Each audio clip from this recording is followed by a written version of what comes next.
The horse holds an important place in Blackfeet culture.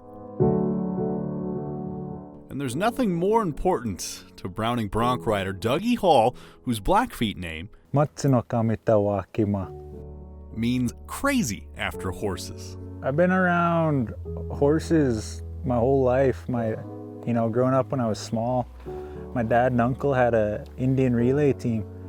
And so I grew up, I was a Indian relay brat growing up. So I was a kind of, traveled to every fair in Montana. And that's what was my first introduction to horses was, growing up on sugar and fast horses. And it's been a labor of love ever since. Dougie took up bronc riding as a teenager, and he's quickly made a name for himself on the Montana circuit with his thrilling rides and his signature dance moves.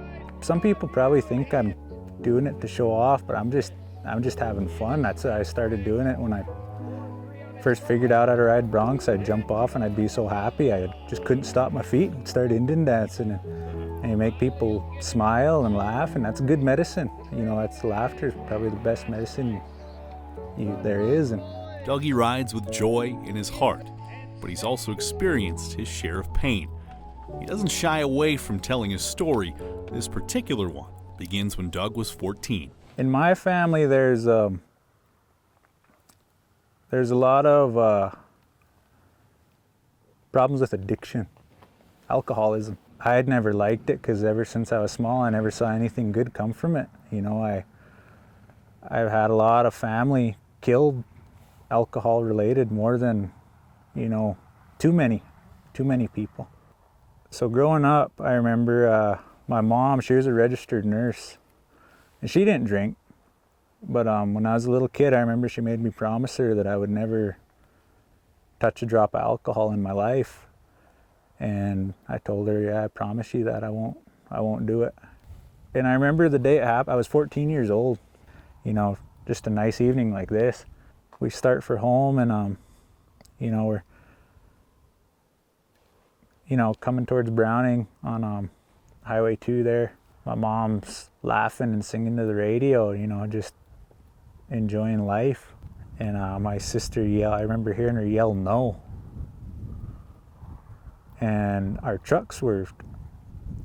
And I'm sitting behind my dad, so I peek around the front seat and I see a pair of headlights coming at us.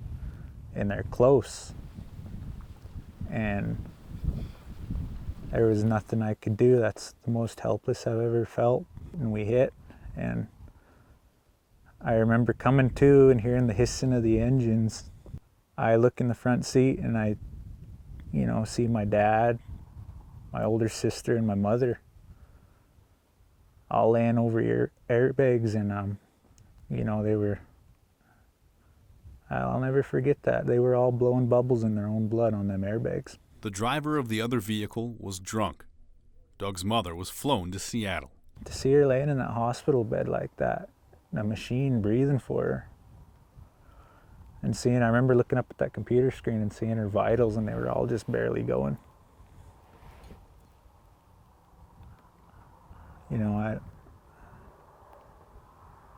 I didn't know what to do, and I got really upset, and everybody was telling her goodbye. And I was the last one to go, and so I walked up to her and I told her, "Mom, I love you very much, and you're the best mother in the whole world, and thank you for being my mom." And I just kept telling her that I loved her. And I told her, I got stern with her. I raised my voice. I said, "But one thing I'm not going to tell you is goodbye, because there's no such thing."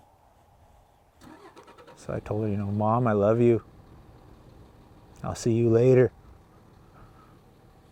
And I kissed her and they pulled the plug.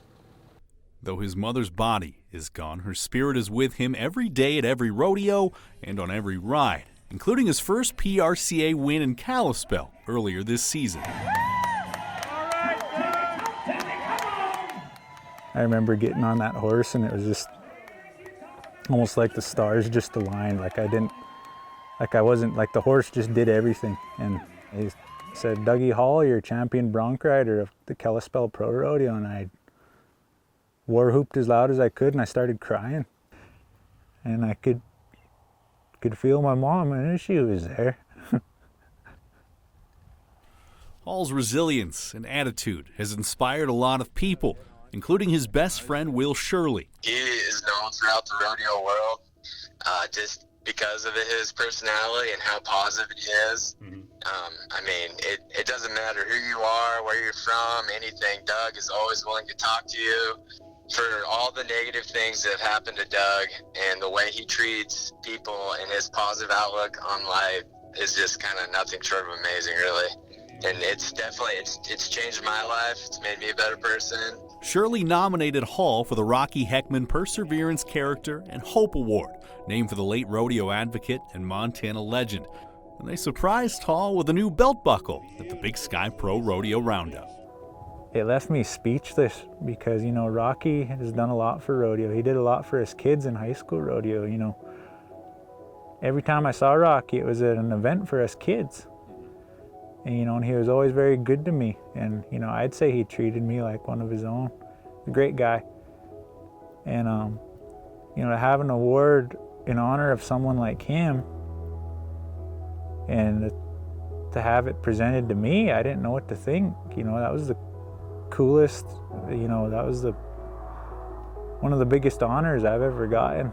Doug's rodeo career is just beginning, and he hopes to make an impact on two fronts. My ultimate goal is to be the first guy from here to qualify for the national finals and ride there and have a bucking horse that I raised there also. But even if he never qualifies for one NFR, Doug's legacy will live in how he treats people, and that's worth more than any championship or belt buckle. When somebody smiles or laughs, they seem to put down the baggage, whatever they're carrying.